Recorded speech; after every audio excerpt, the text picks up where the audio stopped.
Hello friends, welcome to Price Sugar. Once again I have come up with yet another video of the Redmi Note 4. We are going to discuss the reason for buying the Redmi Note 4 smartphone. After reviewing the Redmi Note 4, now I am pretty clear about my views of the device, whether it's a good one or a bad one.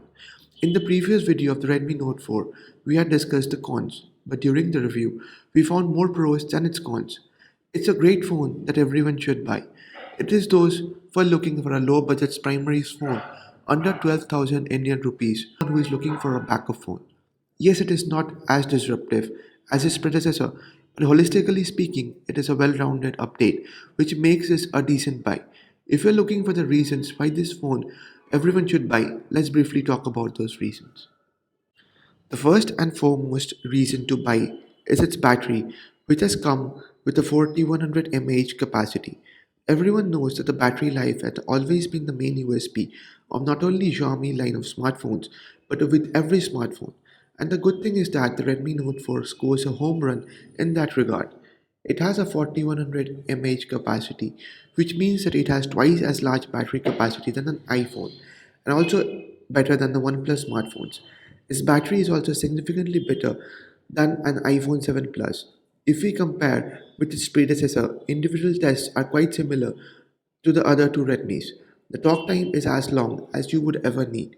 If we speak of the consumption of the battery, in day to day usage, the phone consistently lasts in an excess of 40 hours on a single charge, and we never really needed to worry about the battery life or even be obsessed about charging the phone.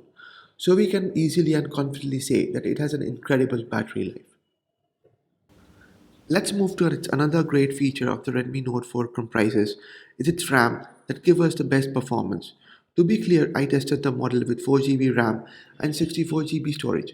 Internally, this phone has a Qualcomm Snapdragon 625 octa-core processor, which could be viewed by many as a downgrade compared to the Snapdragon 500 on the Redmi Note 3.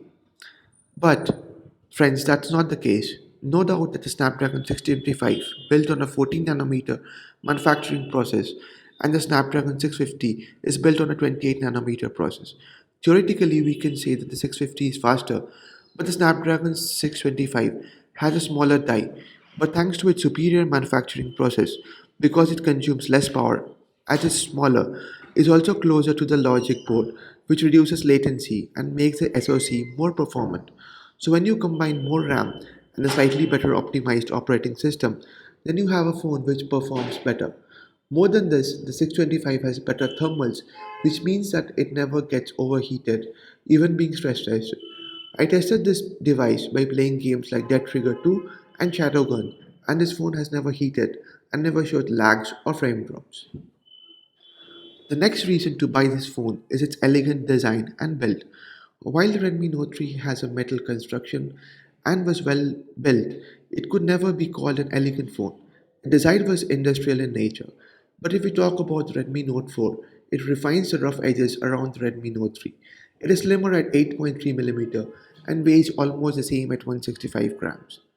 It has precise chamfers and contoured 2.5D cover glass on top of the screen, which looks very neat. On the back too, there are curves on the edges, which adds to the look of the phone. The Redmi Note 4 has a 13 megapixel camera on the rear with f2.0 aperture, face detection autofocus, along with dual LED flash features. On the front, we have a 5 megapixel snapper. Honestly, none of the new edge Xiaomi phones, the Mi 5, the Redmi Note 3, have really impressed as far as the camera performance is concerned. The Redmi Note 4 is more or less on the similar lines.